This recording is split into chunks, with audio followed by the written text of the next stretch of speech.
1, 2, 3 అందరికీ సంక్రాంతి శుభాకాంక్షలు. చెప్పావు నువ్వు ఏం చెప్పావు? ఇంకోసారి తీసి ఏం పోయినప్పుడు. Hi friends, welcome to my channel my family dairy. ఎలా ఉన్నారండి? అందరూ బాగున్నారా? నేను కూడా బాగున్నానండి. మీరందరూ ఎలా ఉన్నారో నాకైతే కామెంట్ సెక్షన్లో కామెంట్ చేయండి. సో ఇంక ఇవాళ వ్లాగ్ వచ్చేసి 2 days వ్లాగ్స్ అనమాట. భోగి రోజు అలాగే సంక్రాంతి రోజు 2 రోజులు పండగల్ని ఒకే వ్లాగ్లో పెట్టేశాను. సో చూస్తూ ఉండండి. అయితే పండగ కదా ముగ్గేద్దామని చెప్పేసి కలర్స్ అయితే మిక్స్ చేస్తూ ఉన్నాను. ఎప్పుడో చిన్నప్పుడు కలిపేదాన్నండి కలర్స్.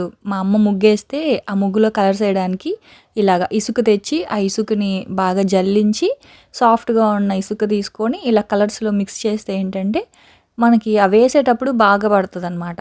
సాల్ట్ కూడా కలపచ్చు, కాకపోతే మనం తొక్కుతాం కదా, అందుకని చెప్పి ఇంకా సాల్ట్ అయితే మిక్స్ చేయలేదు. సాల్ట్ ఏంటంటే ఎవరు తొక్కకుండా ఉంటారు కదా, పెద్ద పెద్ద గుమ్మాలు ఉంటాయి. సో తొక్కకుండా ఉన్నప్పుడు సాల్ట్ మిక్స్ చేసుకోవచ్చు. నాకు కొంచెం బాల్కనీ చిన్నదే కదా, సో అప్పుడు ఏంటంటే తొక్కేస్తారు. ఇంకా అందుకని చెప్పేసి నేను ఇలా ఇసుకని జల్లించి కలర్స్ కలుపుతున్నా. యాక్చువల్గా ఇంత శ్రమ కూడా అవసరం లేదండి. ఇప్పుడు అన్నీ రెడీమేడ్గా అమ్మేస్తున్నారు. వాళ్ళే మిక్స్ చేసి చిన్న చిన్న బాక్సెస్లో అమ్ముతారు. 12 కలర్స్ ఉంటాయి చిన్న చిన్న బాక్సెస్లో. అది తీసుకోరారా అంటే మా పెద్దోడు ఏం చేశాడు, షాప్కి పంపిస్తే వాడు వెళ్ళి అక్కడ అవి లేవని చెప్పి ఇలా విడివిడిగా కలర్స్ తీసుకొని వచ్చాడు. నాకైతే ఇప్పుడు అదొక పనిలాగా అయ్యింది. ఎందుకంటే ఇసుక దొరకలేదు. తర్వాత మా కిందింటి అమ్మాయిని అడిగితే పాపం తను ఎక్కడి నుంచో తెచ్చిచ్చింది. దాన్ని కొంచెం ఎండబెట్టి మళ్ళీ జల్లించిన దాంట్లో మళ్ళీ కలర్స్ అవన్నీ కలిపి పోనీ నేను ఏమైనా తెగ ముగ్గులు వేస్తానా అంటే అంత సీన్ లేదు నాకు. వేస్తే 1 రోజు 2 రోజులు వేస్తాను, ఆ కలర్స్ వేస్ట్ అయిపోతాయి. తర్వాత మా కింద అమ్మాయికి ఇచ్చేసాను అనమాట. అంటే వేస్ట్ అయిపోతాయి కదా, నువ్వు తీసుకోమ్మా అంటే తను వేయమని చెప్పాను కిందన. ఇదిగోండి వాళ్ళైతే ఇలా వేసారండి, చాలా బాగా వేసారు. నాకులా కాదు, నేను వేసిన ముగ్గు చూపిస్తానులేండి. వాళ్ళైతే ఆ కిందింటి అమ్మాయి అలాగే ఆ పక్కింట పాప వాళ్ళందరూ కలిసి బాగా వేసారనమాట. పిల్లలందరూ కలిసి చూడండి ఎంత నీట్గా ఉందో కదా. అంటే మెయిన్గా ఫినిషింగ్ బాగుంది. నాకేంటో అలా రానే రాదు ముగ్గు ఎందుకో కానీ. నా ముగ్గేసేటప్పుడు నేను పడిన పాటలంతా ఇంత కాదు. అసలైతే నేను ముగ్గేం వెయ్యాలి అని అనుకోలేదండి. మామూలు మెలికల ముగ్గులు ఉంటాయి కదా, అవే ఏదో కొత్తది చూసేద్దాంలే అని అనుకుంటే మా పెద్దోడండి నిజంగా అన్నిటికీ మా పెద్దోడు ఎలా తయారాడంటే, అమ్మ అందరి ఇంటి ముందు ముగ్గులు ఉన్నాయి, మన ఇంటి ముందు లేదేంటి అని అడుగుతున్నాడు. అందరూ పండక్కి అవి చేస్తున్నారు పిండి వంటలు, నువ్వు చేయలేదేంటి అని. అంటే మీరు తినరు కదరా, ఎందుకు ఇప్పుడు ఏదైనా స్వీట్స్ చేద్దాము అంటే అందరికీ ఫుల్ దగ్గులు జలుబులు ఉన్నాయి. మా చిన్నోడికైతే ఫీవర్ కూడా ఉందండి. అందుకే ఇంకా స్వీట్స్ ఏం చేయలేదు.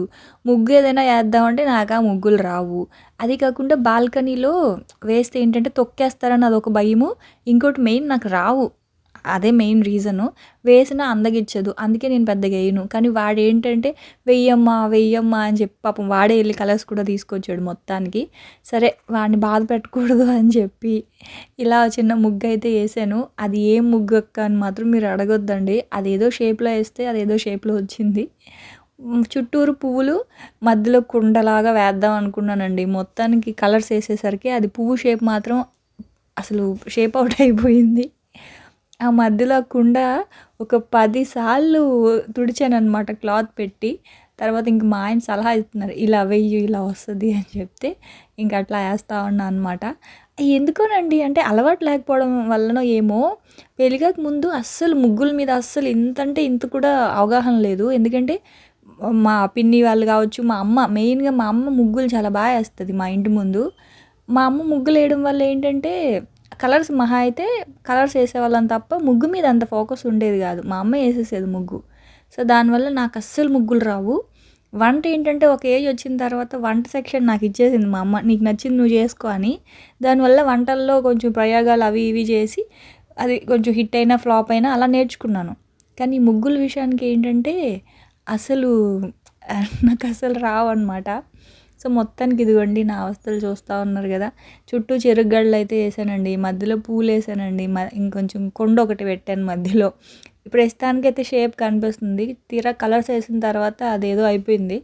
ఇంకా మళ్ళీ మీషో నుంచి ఇవి కూడా పెట్టానండి, ముగ్గుపిండి వేయడానికి. ఆ తర్వాత చుట్టూరు బార్డర్స్ వేయడానికి అవన్నీ కూడా కొన్ని ఆర్డర్ పెట్టాను.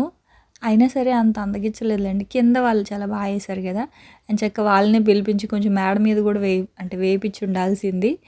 కాకపోతే ఎందుకులే పాపం వాళ్ళు కింద వేసుకుంటారు కదా అని చెప్పి ఇంక నేను కామ్గా అయిపోయా.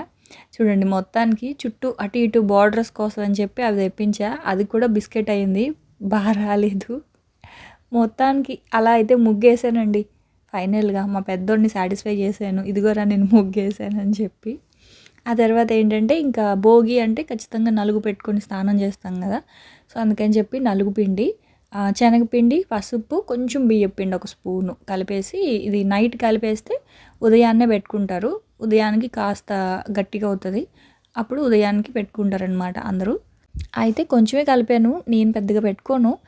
ఇంకా ఫార్మాలిటీకి అంటే పిల్లలకి పెట్టాలి, ఖచ్చితంగా పెట్టాల్సిందే అని మా మామయ్య లాస్ట్ ఇయర్ అంటే ఎవ్రీ ఇయర్ ఎక్కువ కలుపుతాం, కొంచెం ఎక్కువ గిన్నెలో కలుపుతాం, ఎందుకంటే అందరు పిల్లలు ఉంటారు కాబట్టి.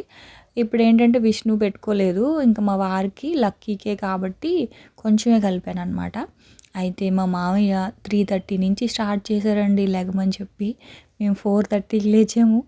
భోగి అంటే ఇంకెలా అంటే 3:30కే లేచి భోగి వేసేసుకొని ముందు చిన్నపిల్లల దగ్గర నుంచి స్టార్ట్ అనమాట. మెయిన్ విష్ణు దగ్గర నుంచి స్నానం చేయాలి అని చెప్పి. ఒకవేళ ఆద్య, భూమి వీళ్ళుంటే భూమి దగ్గర నుంచి స్టార్ట్. భూమి తర్వాత ఆద్యకి, ఆద్య తర్వాత గౌతమ్కి, గౌతమ్ తర్వాత విష్ణుకి, విష్ణు తర్వాత లక్కీకి, ఇట్లా అనమాట. ఒకళ్ళ తర్వాత ఒకళ్ళ ఏజ్ వైజ్గా స్నానాలు చేయించాలి అందరికీ నలుగులు పెట్టి. కానీ ఎవ్రీ ఇయర్ చాలా బాగుండేది. భవాని, శ్రావణి వీళ్ళందరూ కూడా పిల్లలకి ఎంచక్కా నలుగులు పెట్టి స్నానాలు చేయిస్తూ ఉండేవాళ్ళు హడావిడిగా. ఈసారి అంతా హడావిడి లేదు, కొంచెం డల్గా అట్లా అనిపించింది నాకు ఎందుకో. అనుకుంటాం కానీ పిల్లలు ఉంటే అల్లరగా ఉంటుంది, ఇల్లంతా కొంచెం గోల కానీ బాగుంటుంది. అవే కదా మెమరీస్. సో ఈసారి బాగా మిస్ అయ్యాం వాళ్ళని. ఆ తర్వాత కొంచెం సడన్గా ఏమైందో విష్ణుకి కొంచెం ఫీవర్గా అలా ఉంది, అందుకే ఇంక వాడికి నలుగు పెట్టలేదు. అసలే ఎర్లీ మార్నింగ్ కదా, మళ్ళీ ఫీవర్ వస్తుందేమో అని చెప్పి తలస్నానం చేయించలేదు, జస్ట్ నార్మల్గా ఒంటి స్నానం చేయించాం వాడికి. ఆ తర్వాత లక్కీకి మాత్రం వాళ్ళ డాడీ నలుగది పెట్టారు. నేను ఇంకా కింద ఇంట్లో పనులు ఉంటాయి కదా, గ్యాస్ అవన్నీ క్లీన్ చేసుకొని ఇల్లంతా ఒకసారి కడిగేసుకొని, అంటే ఆల్రెడీ కడుగుతూనే ఉన్నాను 1 వీక్ నుంచి. అయినా సరే భోగి రోజు మళ్ళీ ఇంకొకసారి అన్ని నీట్గా కడిగేసుకొని టిఫిన్ అయితే పెట్టాలి కదా. టిఫిన్ పెట్టేసి అత్తయ్య కోసం ఉపారం వండుతున్నాను. అంటే ఇక్కడ ఉపారం అంటే ఏంటంటే అన్నము, పప్పు, అరిసె కానీ లేకపోతే మనం తీపి బోండాలు అంటాం కదా, సో తీపట్టు కానీ తీపి బోండా ఇట్లాంటివి పెడతారనమాట. అయితే నాకు అనిపించింది ఏంటంటే అవన్నీ అంటే అలా పెట్టే కంటే కూడా కొంచెం పొంగలన్నం అంటాం కదా, పెసరపప్పు, బెల్లము, అన్నము కలిపి పెట్టేద్దాంలే అని చెప్పి అప్పటి నుంచి నేను ఏం చేస్తున్నానంటే పెసరపప్పు సపరేట్గా, అన్నం సపరేట్గా అలా కాకుండా ఇలాగా మనం మామూలుగా నైవేద్యం పెడతాం కదా అలాగే పొంగల్లాగా వండేస్తూ ఉన్నాను. పప్పు, పెసరపప్పు, బియ్యం కలిపి కుక్కర్లో పెట్టేసి అది ఉడికిపోయిన తర్వాత ఇదిగోండి అంటే పాలు పోయిను, అంటే ఇంక ఇది చక్కెర పొంగల్లాగా అనుకోండి. ఆ తర్వాత బెల్లం అయితే వేసేసాను. ఇంక డైరెక్ట్గా నెయ్యి కూడా అందులోనే వేసేస్తారనమాట. జీడిపప్పులు వేస్తుంటే తినట్లేదండి అసలు ఎందుకో, పాయసంలో కానీ పరమాన్నంలో కానీ. అందుకని చెప్పి ఇంక డైరెక్ట్గా ఇంక ఇలాగే నెయ్యి అంతా అందులోనే వేసేసాను అనమాట, సింపుల్గా అయిపోద్ది కదా అని చెప్పి. సో ఇదేంటంటే ఇలా చేసి పెడతాను. మామూలుగా వైజాగ్ సైడ్ మాత్రం సపరేట్గా పెడతారు, పప్పు, అన్నము, తీపట్టు ఇట్లా పెడతారనమాట. నేను ఇంకా అలా చేస్తుంటే అంటే మనం ఇప్పుడు పెద్దవాళ్ళకి పెట్టిన తర్వాత అవి మనమే కదండి తినాలి, వేస్ట్ చేయకూడదు కదా. సో అప్పుడు అది వేస్ట్ అయిపోతా ఉన్నాయి. ఆ తీపట్టు ఎవరో తినట్లేదు, ఏదో నామకే వాసి పెట్టి ఎందుకు పాడు చేయడం అని చెప్పి ఇంక ఇలా చేసేసాను నేను. సో ఇంక ఇప్పుడు దాన్ని అయితే ఇంకా అత్తయ్య దగ్గర పెట్టేసి పూజ చేసేసుకుంటాను. భోగి రోజు నార్మల్ పూజ అనమాట. ఇప్పుడు నేను దీపం పెట్టుకుంటాను కదా అలాగే. సో దేవుడి దగ్గర పూజ చేసేసాను, అలాగే అత్తయ్య దగ్గర కూడా ఇలా పూజ చేసేసాను. ఇంకా పూజ చేసి మా పెద్దవాడిని దండం పెట్టుకోరా అంటే చూడండి ఎంత గట్టిగా దండం పెట్టుకుంటున్నాడు. ఏం అడిగేవరా నానమ్మని అంటే ఏదో అడిగానులే అమ్మ చెప్పకూడదు అని చెప్పి అంటున్నాడు అనమాట. ఆ తర్వాత ఇంకా పూజ అయిపోయింది. ఇంక ఇదిగోండి దీపాలు కొండెక్కకుండా ఇలా వాటిని ఏమంటారు ఇవి కనుక పెట్టేస్తే మనకి రోజంతా దీపం అనేది వెలుగుతూనే ఉంటుందండి. ఫ్యాన్ వేసినా సరే కొండెక్కదనమాట. సో అవి మీషోలో కూడా ఉన్నాయి, ఒకసారి చెక్ చేయండి. ఆ తర్వాత ఇంకా పూజ అయితే అయిపోయింది. పూజ అయిపోయిన తర్వాత ఇంకా మేమైతే మార్కెట్కి వెళ్తూ ఉన్నాం, రైతు బజార్కి. ఏంటంటే సంక్రాంతి రోజు కలగూర అని చెప్పి ఒకటి వండుతారు. సో కలగూరకి ఇంకా దేవుడు అంటే అత్తయ్య వాళ్ళ దగ్గర పెట్టడానికి కొత్త రకం అంటే ఇప్పుడు కొత్త పంట అంటారు కదా, ఇప్పుడు ఎక్కువగా మనకి జనవరిలో కొత్తవన్నీ వస్తాయి. బియ్యము, బెల్లము, చింతపండు, చెరుకు, తర్వాత గుమ్మడికాయలు, దుంపలు, స్వీట్ పొటాటో ఇట్లా అన్ని రకాల వెజిటేబుల్స్ ఇప్పుడు కొత్తగా వస్తాయి కదా. సో కొత్తగా వచ్చే పంట అంతా కూడా పెద్దల దగ్గర పెడతారు. ఇదివరకు అంటే అందరూ రైతులే కాబట్టి సో అలా చేసేవాళ్ళు. ఇప్పుడంటే ఫార్మింగ్ ఎవరో చేస్తున్నారు కదా! సో అందుకని చెప్పి ఇప్పుడు మనం కొని పెడుతున్నాం అనమాట. సో అంత కొత్త పంట కాబట్టి కొత్తగా ఏమేమైతే ఇప్పుడు వస్తాయో అవన్నీ అంటే కొత్త దుంపలు, ఎక్కువగా చిలకడ దుంపలు, తర్వాత బంగాళదుంపలు, పెండలం దుంప, తర్వాత ఆనపకాయ కూడా ఈ సీజన్‌లో బాగా వస్తది కదా!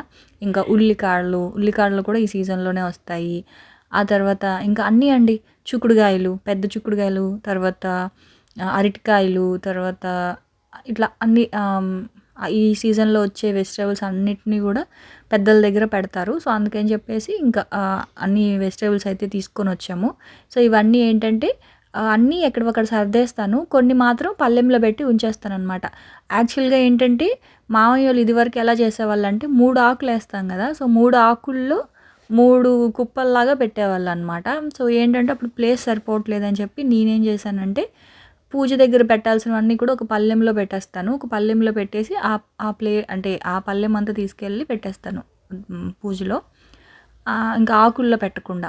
కానీ ఇక్కడ ఎలా చేస్తారంటే అన్నిటిని చిన్న చిన్న పీసెస్ లాగా ఇప్పుడు ఆనపకాయ ఉంది కదా! ఆనపకాయని చిన్న ముక్క, తర్వాత చిలకడ దుంప ఒక చిన్న ముక్క, బంగాళదుంప ఒకటి, తర్వాత చామగడ్డ ఒకటి, ఇట్లా గుమ్మడికాయ ఇట్లా ఇవన్నీ చిన్న చిన్న ముక్కల్లాగా కట్ చేసి ఇలా కుప్పలుగా పెట్టేవాళ్ళు.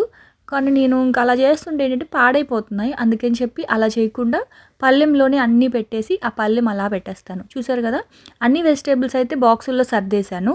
పూజలో పెట్టాల్సినవి మాత్రం ఒక పళ్ళెంలో పెట్టేశాననమాట. అవన్నీ రేపు పూజలోకి. ఇంకా ఫ్రిడ్జ్ అంతా ఖాళీగా ఉందండి. నిన్ననే ఫ్రిడ్జ్ అంతా క్లీన్ చేశాను. క్లీన్ చేసి ఇంక ఈ బాక్సెస్ అన్నీ ఉంటాయి కదా! అన్నీ తీసేసాననమాట. ఖాళీగా ఉన్నాయి ఎందుకులే ఫ్రిడ్జ్ అంతా అదొకలా మెస్సీగా ఉంది అని చెప్పేసి అన్నీ తీసేసి ఫ్రిడ్జ్ అంతా నీట్‌గా క్లీన్ చేసేసాను. అందుకే కొంచెం ఫ్రిడ్జ్ అంతా ఖాళీగా ఉందనమాట. సో ఇంకా కావాల్సినవన్నీ ఫ్రిడ్జ్‌లో పెట్టేసాను. పూజలో ఒక ప్లేట్‌లో పెట్టేసాను. ఇది పక్క రోజు అంటే సంక్రాంతి రోజు.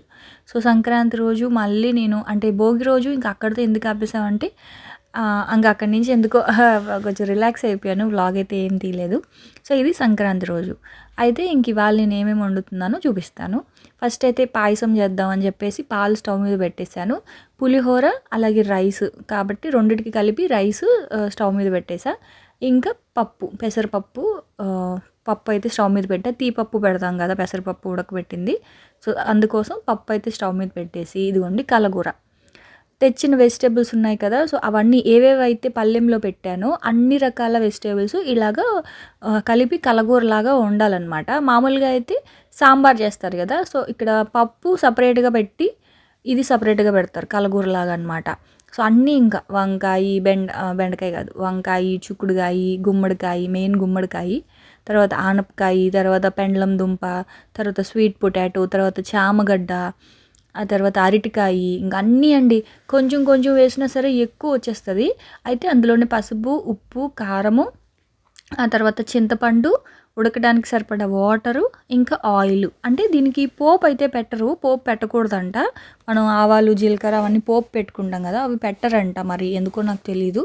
సో పోపు పెట్టకూడదు. ఆయిల్ కూడా అందులోనే వేసేసి ఇలా కలిపేసి కుక్కర్లో ఒక 3 విజిల్స్ పెట్టేస్తే అన్ని ముక్కలు బాగా ఉడికిపోతాయి. ఇంకా కలగూర అయితే కుక్కర్లో పెట్టేశాను. ఇది వచ్చేసి అరటికాయ, చిక్కుడుకాయ వేపుడు అండి. ఇది మీరు ఎప్పుడైనా ట్రై చేశారా ఇలాగా ఈ కాంబినేషన్? అంటే చిక్కుడుకాయలు కొన్ని ఉన్నాయి, అరటికాయలు కొన్ని ఉన్నాయి. అందుకే 2 కలిపి ఇలా చేస్తూ ఉన్నా.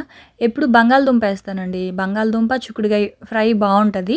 ఇవాళ బంగాళదుంపకు బదులుగా అరటికాయ అయితే వేశాను. సో ఇది కూడా చాలా బాగుంది. ట్రై చేయండి ఎవరైనా కాంబినేషన్ బాగుంటుంది వేపుడు. ఆ తర్వాత కొంచెం నిమ్మకాయ పులిహోర కలిపేశాను. ఎప్పుడు చింతపండు పులిహోరే కలుపుతాను కానీ ఇవాళ సింపుల్గా కొంచెం నిమ్మకాయ పులిహోర కలిపేశాను. అంటే ఇంట్లో ఉండే మనుషుల్ని బట్టి మనకి హుషారు వస్తుందండి. ఇంట్లో ఎక్కువ అందరూ ఉన్నారనుకోండి, అందరికీ మంచిగా ఏదైనా వండి పెట్టాలి, అట్లా ఒక ఆనందంతో అది చేయాలి ఇది చేయాలి అనిపిస్తుంది. ఇంక ఇప్పుడు ఏంటంటే మామయ్య పెద్దగా ఏం తినరు, పిల్లలు ఏం తినరు, మా ఆయన అయితే అసలే ఏం తినరు. ఏం చేద్దామన్నా సరే ఇంకెందుకు తినంది ఎందుకు చేసి అని చెప్పేసి ఇంక సింపుల్గానే చేసేసాను వంటలన్నీ. అంత ఎక్కువ హడావిడిగా ఏం చేయలేదు. సో కలగూర ఇదిగోండి ఉడికిపోయిన తర్వాత ఇలా మెత్తగా మ్యాష్ చేసేస్తే ఈ కర్రీ కూడా అయిపోయిందనమాట. ఆ తర్వాత పప్పు కూడా అయిపోయినవన్నీ కూడా తీసుకెళ్ళి అక్కడ పెట్టేస్తా ఉన్నా. ఇంక ఇవాళ ఏంటంటే ముందు రోజు పరమాన్నం చేశాను కదా, అదే పొంగల్ చేశాను కదా, ఇంక ఇవాళ పాయసం చేశాను. సో వేపుడు కూడా అయిపోయింది. ఇంక ఇక్కడేమో మా వారి డ్యూటీ అనమాట ఇది. ఆ బట్టలన్నిటికీ అవి ఉంటాయి కదా, ఆ పిన్స్ ఆ లేబుల్స్ అవన్నీ కూడా నీట్గా తీసేసి వాటికి పసుపు అవి పెట్టడం ఎప్పుడు మా వారి డ్యూటీ. వినాయక చవితి రోజు కూడా అవన్నీ పత్రి అవన్నీ సర్ది వినాయకుడి దగ్గర డెకరేట్ చేయడం, ఇంకా సంక్రాంతి అప్పుడు ఇలా బట్టలు అవన్నీ నీట్గా అత్తయ్య దగ్గర అరేంజ్ చేయడం అంతా మా వారి డ్యూటీ. ఇంకా విష్ణు ఏమో వాడికి ఆ డ్రెస్ నచ్చలేదని వాడి ఫేస్ చూసారా, అసలు బాగుందండి యాక్చువల్గా చూడండి, అయినా కానీ వాడు అసలు ఎందుకు అస్సలు ఇష్టపడట్లేదు. నాకొద్దు, వాడికి ప్యాంటే కావాలట, ధోతి నాకొద్దు అంటున్నాడు. కొంచెం సేపు ఉంచుకోరా, గంట తీసేద్దు, వేరే ప్యాంట్ ఇస్తానని చెప్తుంటే వాడు ఫేస్ అసలే వాడికి ఒంట్లో బాగాలేదు. ఇంకా సంక్రాంతి రోజు మాత్రం తలస్నానం ఊరికే అలా, ఇంకా పండగ కదా అని తలస్నానం అయితే చేయించేశాను. ఆ తర్వాత ఇంక కొత్త బట్టలు వేసుకోరా అని వేస్తే వాడికి చిరాగ్గా నాకు నచ్చలేదు అనుకుంటానే కూర్చున్నాడు అలాగా. చూడండి, ఇంకా లక్కీది బాగుందంటే వాడికి కరెక్ట్గా సెట్ అయిపోయింది. విష్ణు ఏంటంటే కొంచెం బక్కగా ఉంటాడు కదా నాలాగా, సో దానివల్ల అంత ఈజీగా బట్టలు సెట్ అవ్వవు వాడికి. ఆ తర్వాత ఇంకా అన్ని వంటలన్నీ అయిపోయాయండి, అన్నీ చేసేసాను. గారెలు మాత్రం లాస్ట్లో, గారెలు ఏంటంటే ఇంకా మిక్సీలో కొంచెమే పప్పు కాబట్టి మిక్సీలోనే వేసేసాను. ఇంకా లాస్ట్లో గారెలు అయితే వేస్తూ ఉన్నాను అనమాట. బూరెలు అయితే ఏం చేయలేదు, జస్ట్ గారి, పులిహోర, పాయసము, కలగూర, అరటికాయ వేపుడు, ఇంకా రైస్, అంతే, ఇవే చేశాను అనమాట. ఆ తర్వాత ఇంకా ఇవన్నీ కూడా వండేసి ఆ తర్వాత వెళ్ళి మళ్ళీ నేను రెడీ అవ్వాలి. త్వరగానే అయిపోయిందండి, మామూలుగా 12 అలా అవుతుంది. సో ఇవాళ ఏంటంటే మాకు 10:30, 11 కల్లా అంతా అయిపోయింది. 11 కల్లా పూజ అంతా చేసేసుకున్నాం అనమాట. అదే 11:30 కల్లా పూజ అయితే చేసేసుకున్నాం. వంట అయితే ఇంకా ఫాస్ట్గానే అయిపోయింది, కాకపోతే నేను వెళ్ళి రెడీ అవ్వడమే కొంచెం టైం పట్టింది. ఇంకా పండగ కదా, ఈ రోజైనా సరే శారీ కట్టుకోకపోతే ఎలా అని చెప్పేసి ఇంకా ఇవాళ అయితే కొంచెం శారీ అది కట్టుకుని, పండగలు కదా ఈ 2 రోజులైనా కొంచెం చీరలు కట్టుకుందాంలే అని చెప్పి భోగి రోజు ఇంకా సంక్రాంతి రోజు మాత్రం ఈ శారీ కట్టుకున్నాను. ఇది కొత్త చీర, ఇది లాస్ట్ ఇయర్ మా చెల్లి తీసుకొచ్చి ఇచ్చింది. దీని పేరు ఏదో మర్చిపోయాను, ఈ శారీ పేరు. సో మొత్తానికి గ్రీన్ కలర్ బ్లౌజ్ ఇలా మ్యాచ్ చేసుకున్నాను. ఎందుకనండి, చీరలు ఉంటాయి కానీ వాటికి బ్లౌజులు స్టిచ్ చేయించి అవి వేసుకోవాలి అంటేనే నాకు బద్ధకం. ఇంకా మొన్న నేను అక్కడికి వెళ్ళాను కదా, మిస్ అమ్మకి వెళ్ళాను. సో మిస్ అమ్మలో తీసుకున్నాను కదా పీచ్ కలర్ శారీ, అక్కడ అత్తయ్య దగ్గర పెట్టాను చూడండి, పీచ్ కలర్లో ఒక శారీ. అయితే అక్క మీకు శారీ సెలెక్షన్ అసలు రాదక్క అని చెప్పి పెట్టారు కామెంట్స్లో. అయితే అలా కాదండి, నాకు చీరలు కొన్ని నచ్చినా సరే అవి నేను కట్టుకోలేను అనమాట. నాకేంటంటే కొంచెం సాఫ్ట్గా ఉండాలి, సిల్క్ మెత్తగా ఉండాలి. ఇంకోటి ప్లెయిన్ శారీస్ ఎక్కువ నచ్చుతాయి, ఎక్కువ డిజైన్స్ ఉన్నవి నచ్చవన్నమాట ఎందుకో. అయితే నాకు ఇలా అన్నారు, అక్క మీకు శారీ సెలెక్షన్ పెద్దగా రాదక్క అని చెప్పి. బహుశా ఏమో మరి ఇప్పుడు ఉన్న ట్రెండ్కి నేను సెట్ అవ్వట్లేదేమో, నేను ఇంకా పాతకాలము ఆలోచనే ఉందేమో బహుశా నాకు ఈ శారీస్ విషయంలో. సో నాకు ఎందుకో అలాంటివి నచ్చుతాయండి, పెద్దవాళ్ళు కట్టుకునే కొంచెం అలాగే ప్లెయిన్ శారీస్, కొంచెం సింపుల్ శారీసే నచ్చుతాయి. సో అవే ఎక్కువ కొంటూ ఉంటాను. అంటే కొనేది తక్కువేలేండి చీరలు, నేను పెద్దగా ఏం కొనను కానీ. సో అవి కూడా ప్లెయిన్ శారీస్ సింపుల్గా ఉన్నవే తీసుకుంటా అనమాట. సో ఇంక ఇక్కడైతే ఇదిగోండి, ఇంక అన్ని ఆకులో వడ్డించేసి పూజ చేసేసాను. ఇంకా కొబ్బరికాయ కొట్టే డ్యూటీ మాత్రం ఎప్పుడు మా వారిదే.